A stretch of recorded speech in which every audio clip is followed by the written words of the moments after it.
Begin tonight with a story from Milwaukee's South Side that's already getting national attention. A 13-year-old Milwaukee boy is shot dead by a 75-year-old neighbor this morning. What exactly prompted the older man to fire on an unarmed boy is still unclear, but neighbors tell us his home had been the target of thieves recently. Fox 6's Chip Brewster is live on Arrow Street near 20th and Orchard, where the whole thing went down this morning. Chip? Well, good evening. We spoke to family of the victim, and they tell us that 13-year-old's name is Darius Simmons and that he passed away at Children's Hospital earlier today. We specifically spoke with also a family of the friend who was actually here throughout the entire ordeal. It was over here. He got shot over here, but then I guess he ran over there. Juanisha Williams was upstairs in this blue house when she says 13-year-old Darius Simmons was shot and killed. Police say it happened just before 10 Thursday morning. The suspect, the boy's 75-year-old neighbor who lives in this yellow house. I was asleep until I heard gunshots, and I ran downstairs, and I saw the man walking up and down the street with a gun.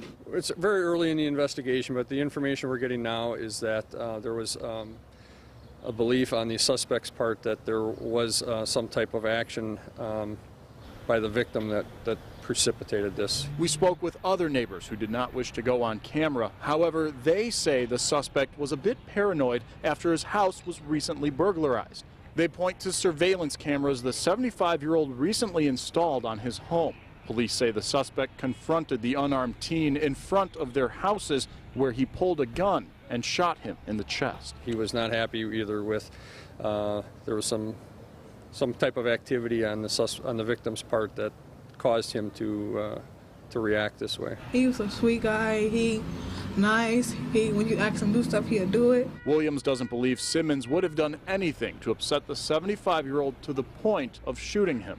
She says they were like family. I was a good sister. I always take care of him. I gave him money when he needed. That was my heart. Police have not released the name of the suspect. However, they do say when they arrived on scene this morning, he turned himself in and handed over his weapon voluntarily.